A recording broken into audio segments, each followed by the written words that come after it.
Bonjour à tous, bienvenue dans les Décideurs du Net. Nous avons le plaisir aujourd'hui de recevoir Éric Leclerc, le responsable du pôle numérique du Parisien aujourd'hui en France. Bonjour, bienvenue. Bonjour. Bonjour. À mes côtés, on retrouve Nicolas James, le Journal du Net, notre partenaire. Bonjour Nicolas. Éric Leclerc, on va commencer par l'actualité chaude et dramatique, ces attentats de Charlie Hebdo.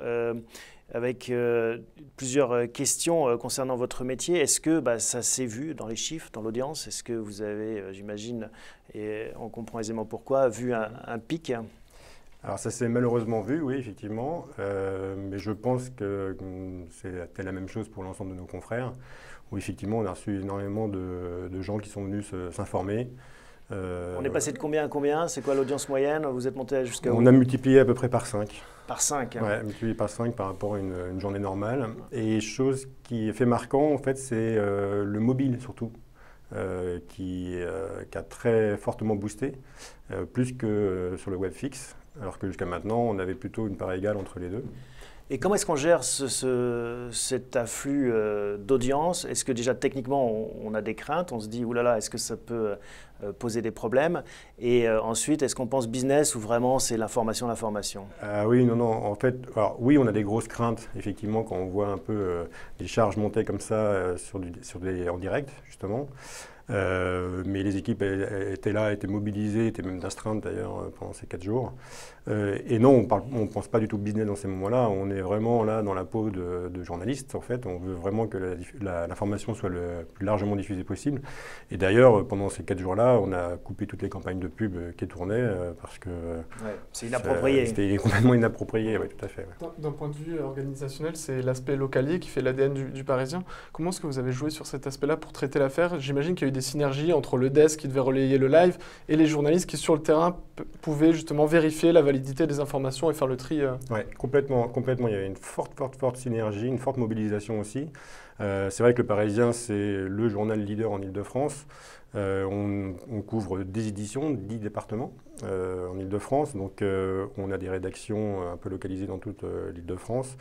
Et de fait, ça permet effectivement de pouvoir, sur le terrain, recevoir des informations de toute fraîcheur et également des vidéos même. Est-ce qu'on filtre les informations? Parce qu'il y a eu ce débat aussi sur la sécurité, notamment des otages avec les positions des forces de l'ordre. Est-ce que vous êtes posé ce genre de questions? Tout à fait. On fait très attention au sein du Parisien justement à respecter la dangerosité en fait de la situation pour ne pas mettre en péril des potentiels otages victimes. Et il y a pas mal de fois on s'est posé la question, notamment autour de la vidéo. Il y a pas mal de nos confrères qui ont diffusé la vidéo des terroristes à Charlie Hebdo. Nous, on a montré juste la partie où, quand ils s'enfuyaient au bord de leur véhicule. Et on s'est refusé. Voilà. Parce que ça, c'est une vraie question aussi pour les responsables de rédaction numérique que vous êtes. Dans le journalisme, il y a des barrières qu'on se pose en se disant, voilà, il y a des images peut-être choquantes qu'on ne peut pas diffuser facilement. Et maintenant, tout le monde y a accès parce que via les réseaux, vous êtes débordé, contourné. Comment est-ce qu'on fixe ces barrières dans ce contexte? Je pense que c'est ça qui fait la différence justement entre un site d'information et une maison de presse comme le Parisien, où il y a une rédaction, des journalistes, une déontologie. On ne peut pas se permettre de tout diffuser comme ça. C'est une information, ça se vérifie plusieurs fois, même s'il peut y avoir des fois quelques ratés, mais c'est ça qui fait la force aussi d'un site d'information quel qu'il soit d'ailleurs. Et notamment au Parisien, où on fait en général très attention effectivement à l'information qu'on diffuse, que ce soit sur le papier ou sur les supports numériques. Une dernière question peut-être sur cette séquence, encore une fois, effroyable. Il y a eu le débat dans beaucoup de rédactions sur faut-il publier ou non les caricatures. Est-ce que vous avez eu ce débat? Est-ce que vous les avez publiées?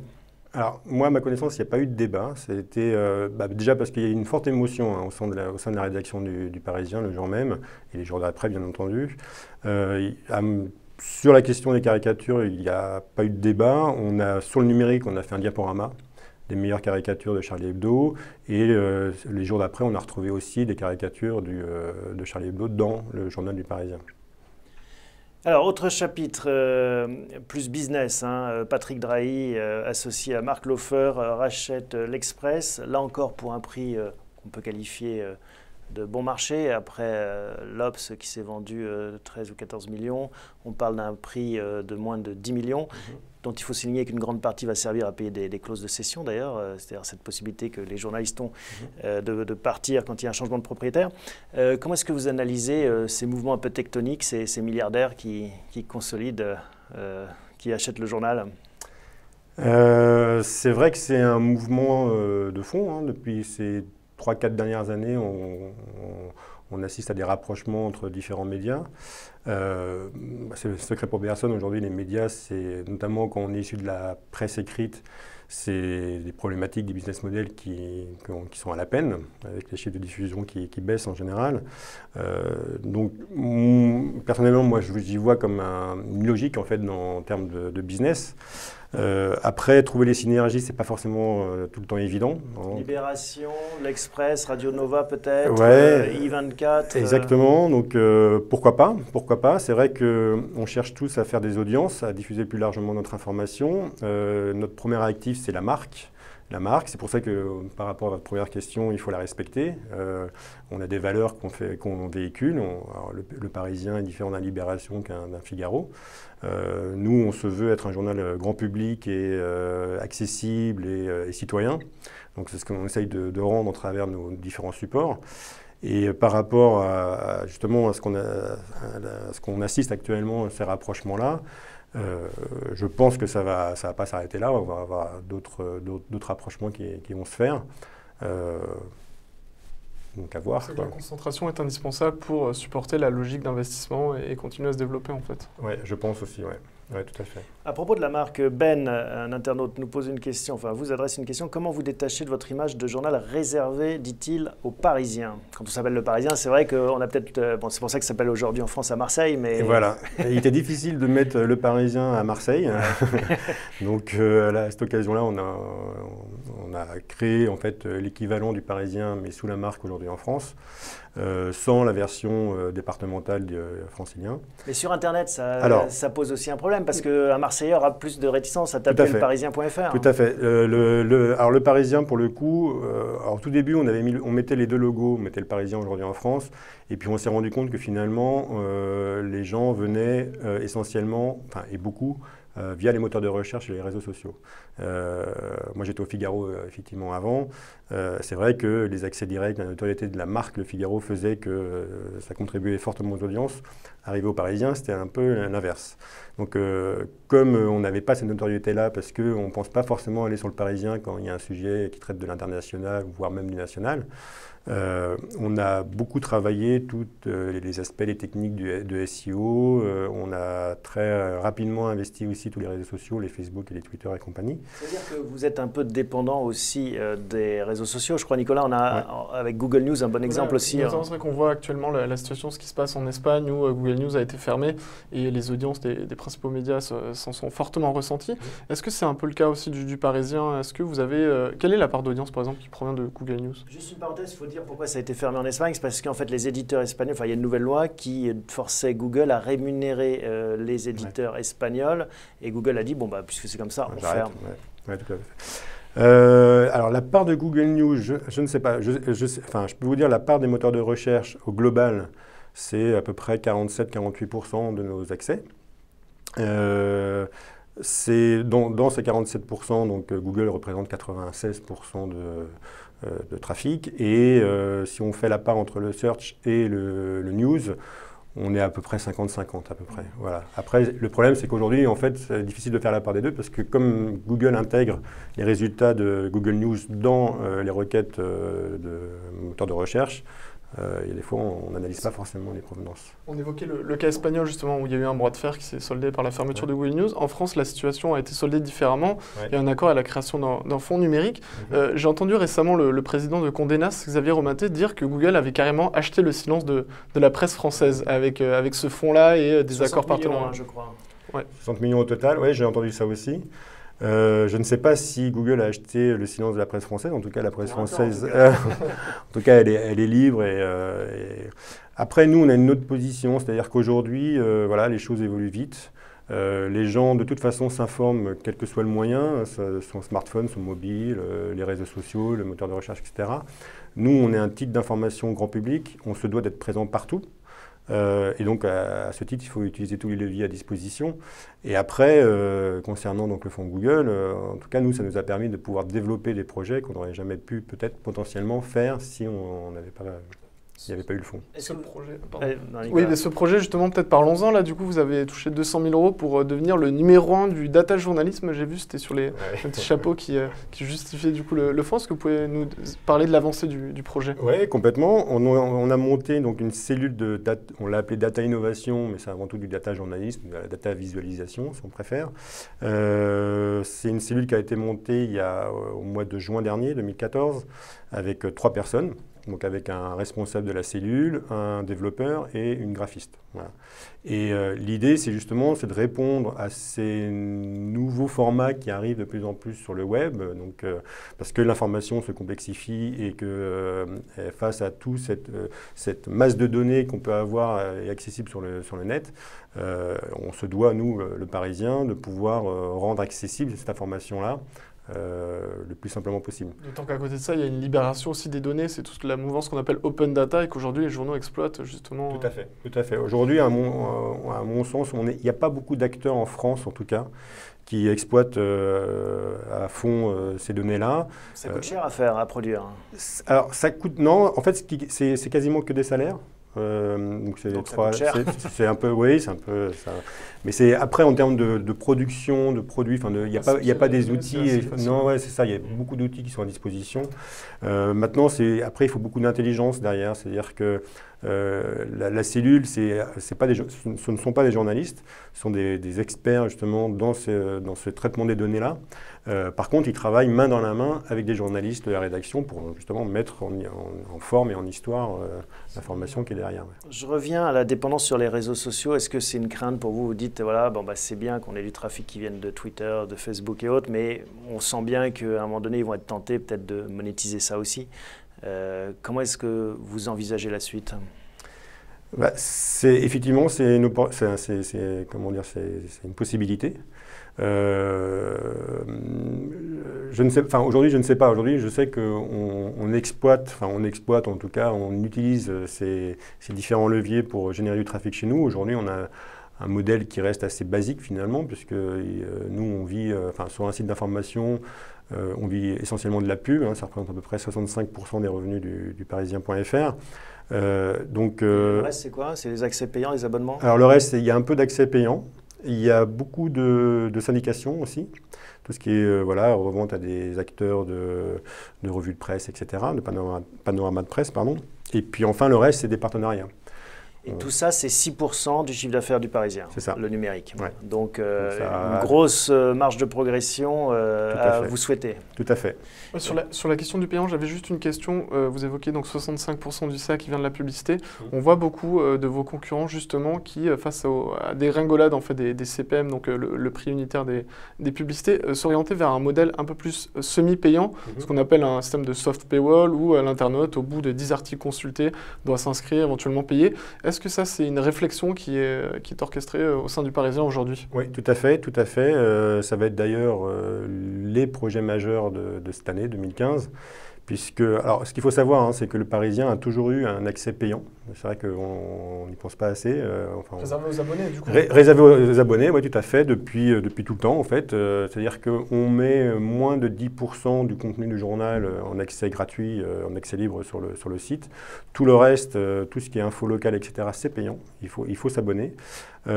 Après, on n'a pas les mêmes performances que nos confrères parce qu'on est le Parisien, donc on ne s'adresse pas forcément à la même cible et puis on n'a pas la même utilisation du Parisien dans son quotidien. Mais on est un acteur majeur et leader sur l'info en Ile-de-France. Et donc, du coup, l'idée, c'est que là, cette année, on sorte une nouvelle offre payante autour de l'offre locale, avec plutôt sur un modèle Metered, donc compteur. Après X pages que vous consommez, on va vous demander de vous abonner. Soit à une édition départementale, soit à l'ensemble du contenu en Île-de-France. Et pour ça, on est en train de mettre en place de nouvelles offres, donc avec la mise en place d'un nouvel outil de vente en ligne, avec la sortie d'une application couplée à celle d'une application locale premium et nationale. Vous croyez beaucoup à ce modèle payant quand on voit la profusion d'informations? Reprenons l'affaire des attentats. Il y a tellement de moyens de s'informer, de contourner ça. Est-ce que vous pensez que les gens vont quand même payer et à quel prix, enfin à quelles conditions? Ça dépend en fait de ce qu'on va proposer. Justement là on va tâtonner cette année justement à savoir qu'est-ce qui est payant, qu'est-ce qui est gratuit, qu'est-ce qui fait de l'audience, qu'est-ce qui fait potentiellement du revenu derrière. Et effectivement, il faut se singulariser, c'est-à-dire que si vous proposez en payant tout ce que tout le monde autre propose en gratuit, ça va être compliqué. Voilà. Et c'est le problème. La singularité du Parisien, on a donc cette offre locale, l'édition départementale. On a aussi, on pense être assez bon sur tout ce qui concerne le PSG, notamment, et puis sur le côté un peu serviciel aussi. C'est-à-dire qu'on est un journal, un contenu de proximité, donc on veut aussi pouvoir apporter être utile à nos lecteurs, à nos internautes. Et donc là, l'idée, c'est vraiment comment dire? L'idée, c'est de proposer, en fait, plus qu'un contenu payant, c'est une expérience utilisateur. Voilà, c'est-à-dire que la personne qui va... Sortir du contenu pur, du journalisme Exactement. pur, pour proposer, par exemple, voilà. réservation de restaurant, enfin, que sais-je. Par exemple, on a un projet autour du PSG où, en fait, on s'est un peu inspiré sur tout ce qui se passe autour du gaming, du social gaming, etc. Et c'est vrai que faire demander à quelqu'un de payer pour une information du PSG, s'il est vraiment fan, il l'a par ailleurs sur Twitter et compagnie. Par contre, on veut essayer de leur proposer quelque chose, une expérience vraiment, en allant sur la partie payante du Parisien, qui différencie de ce qu'on fait jusqu'à maintenant. Donc 6%, c'est la part du numérique dans le chiffre d'affaires du Parisien 2014. Quels sont vos objectifs? Est-ce que le numérique est rentable aussi? Le numérique est à l'équilibre.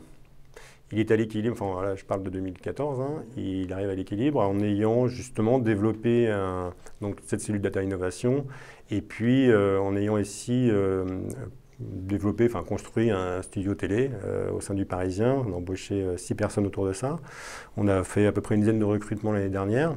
Et ça s'est rentabilisé, la vidéo déjà? C'est rentabilisé dans l'ensemble du numérique, du compte d'exploitation numérique. Le numérique est à l'équilibre et vous visez quelle part de chiffre d'affaires alors en proportion? En croissance? Ouais.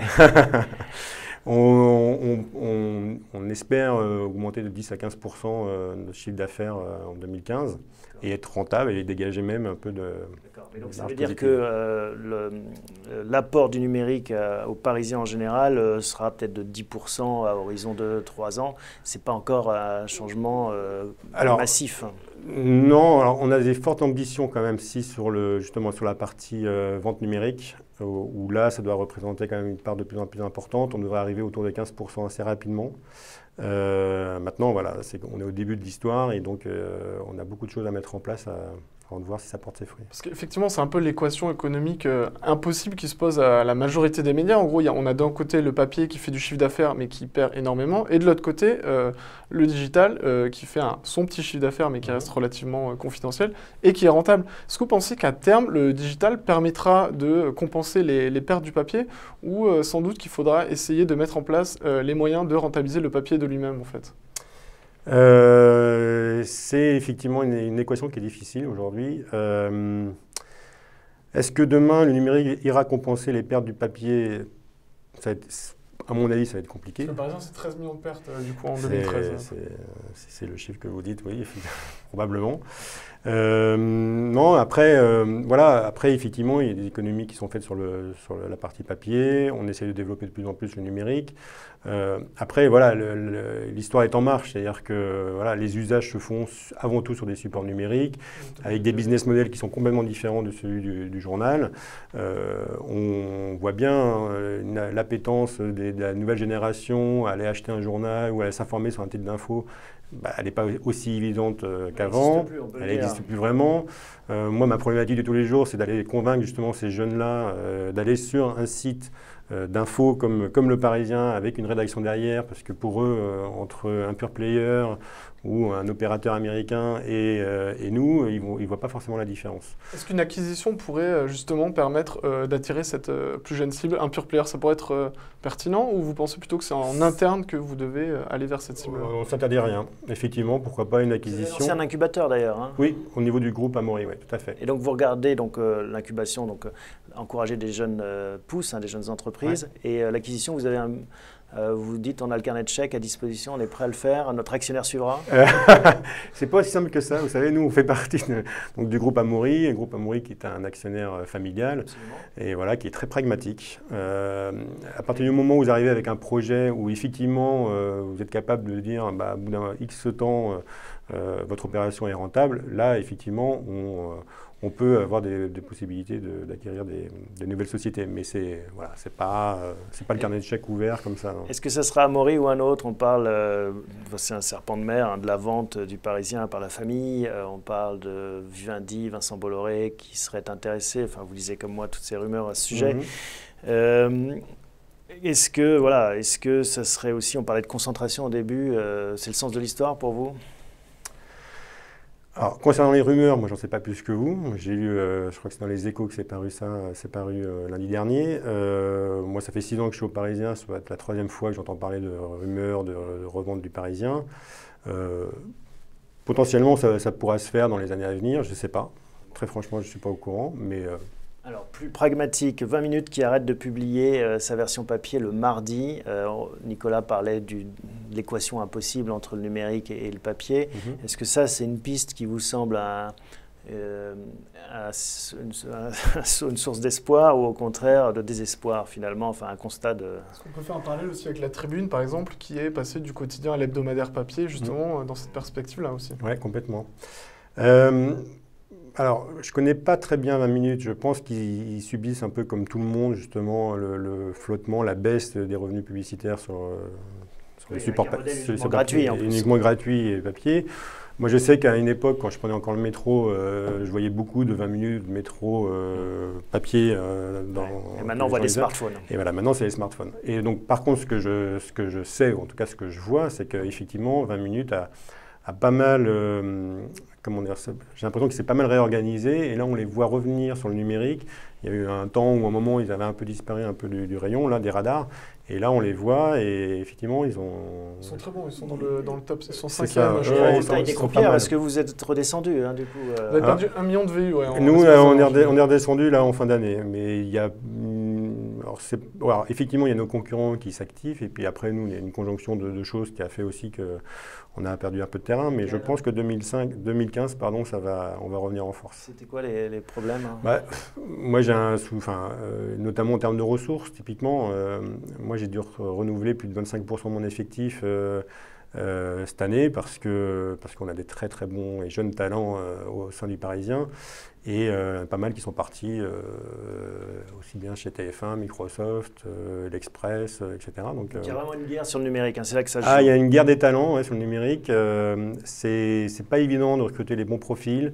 Et puis quand on les a, il faut quand même les former. Et puis une fois qu'ils sont formés, au bout d'1 an ou 2, voilà, c'est la loi du meilleur offrant. Donc on se bat là-dessus, et puis voilà, il y a pas mal de choses. Aujourd'hui, oui, le site est en fait le 8e site d'info, si je regarde les audiences de novembre. Oui, novembre, oui. Novembre, ouais. Alors qui n'était peut-être pas un très bon mois, mais du coup, où est-ce que vous pensez que se situe la place du site Le Parisien dans les sites d'info? Plutôt dans le top 5 aussi Parce qu'il y a quand même Le Monde, Le Figaro, qui sont quand même des gros mastodontes. Alors si on enlève les pure players, il y a le pure player, l'internaute, que vous connaissez bien forcément, qui est premier. Après, effectivement, il y a Le Figaro, Le Monde, et puis Nouvel Obs de temps en temps, France TV aussi, qui ont mis beaucoup de moyens en place pour justement arriver en l'espace d'1 an. Moi, si je prends la moyenne de 2014, on est 4e, 5e site d'info en France, à peu près. On a très très bien marché au moment des élections municipales, au mois de mars, puisqu'on était 2e ou 3e, un truc comme ça. Et donc, non, le Parisien n'est pas à sa place en 4e ou 5e position. Nous, notre objectif cette année, c'est d'être dans le top 3. Est-ce que c'est une course légitime, est-ce que c'est une course pertinente? Parce qu'on voit beaucoup de ces médias qui finalement recopient les mêmes dépêches pour essayer de remonter dans Google News, être un peu plus viral, mettre des photos de plus en plus accrocheuses. Est-ce que ça rapporte quelque chose, toute cette énergie dépensée, pour être justement dans ce podium? Pour les annonceurs, oui, j'imagine. Oui, aujourd'hui, il y a une logique qui prime au niveau des annonceurs, c'est la puissance qui recherche avant tout.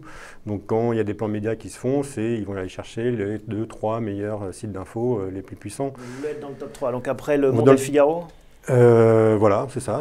Non, mais j'inclus l'Internaute devant, donc aussi. Oui. Ouais. Donc devant Le Monde et Le Figaro. Bah, certains calés entre les deux. Certains calés entre les deux. Bon, allez, mais il y a une chose aussi qu'il faut dire, c'est que en même temps, si on a un peu baissé cette année sur le fixe, web fixe, on a énormément progressé sur le mobile.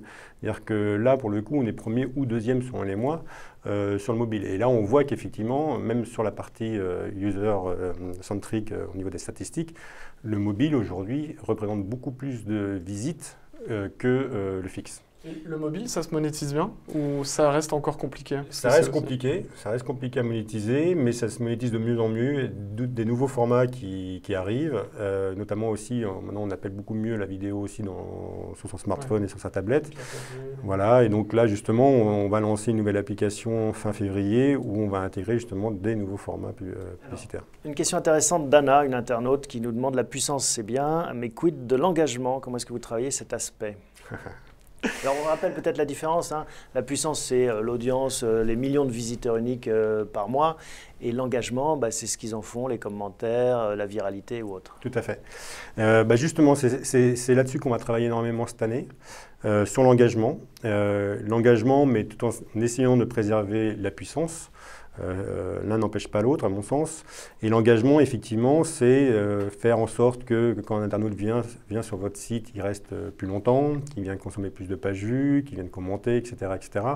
En fait, on veut créer une sorte de communauté de lecteurs du Parisien. C'est pour ça qu'on travaille beaucoup aussi les communautés sur le Facebook. Aujourd'hui, on a 25 pages Facebook Le Parisien différentes pour justement essayer un peu de cibler tout ça. On a un gros projet de club.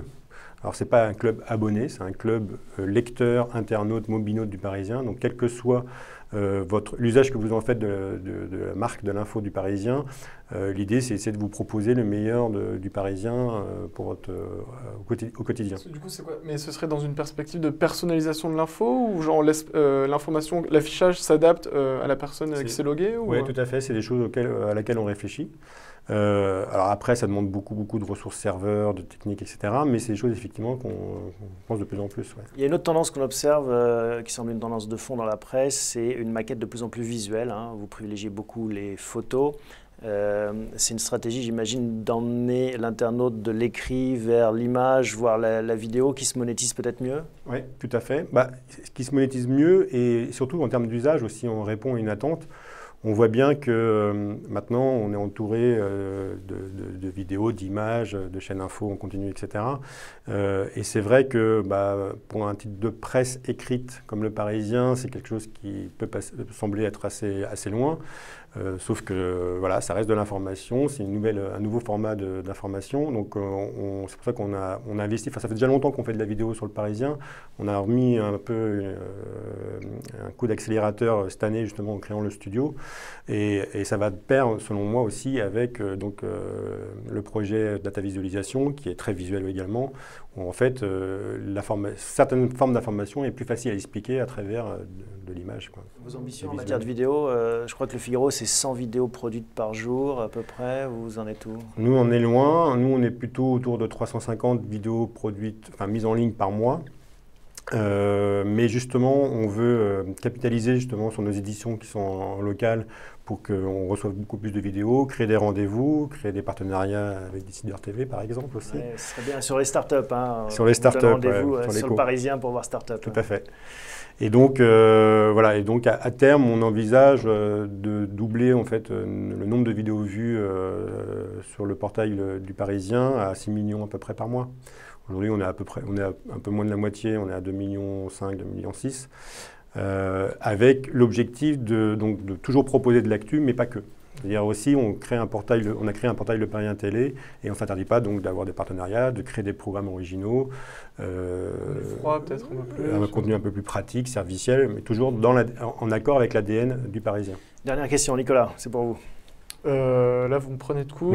Alors peut-être une question. Vous évoquiez du coup les synergies entre les deux rédactions écrites et web. Est-ce que le but du Parisien, c'est de devenir une rédaction bimédia, comme le font aujourd'hui Le Monde ou l'Obs, par exemple, ou vous n'êtes pas dans cette logique-là? Ah si, complètement.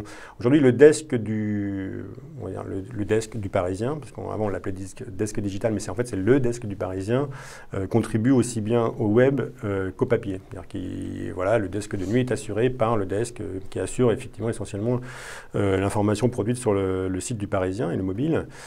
C'est un desk qui est là de 6h du matin jusqu'à 1h, 2h du matin. Donc assez présent. Là, ces derniers temps, ils sont restés même jusqu'à 4h, 5h du matin. Et donc, elle est de plus en plus forte, et notamment justement avec ce qu'on souhaite faire sur notre offre locale, Premium. On a testé au mois de juin de l'année dernière, donc 2014, ce qu'on appelle le reverse publishing, le web first. C'est-à-dire que pour la première fois, en fait, les journalistes, c'est sur un département, dans le 94, pour la première fois, ils publiaient avant tout sur le numérique pour fort de ce contenu qui avait été produit, le publier le lendemain dans le journal. Alors qu'aujourd'hui, c'est plutôt l'inverse qui se produit.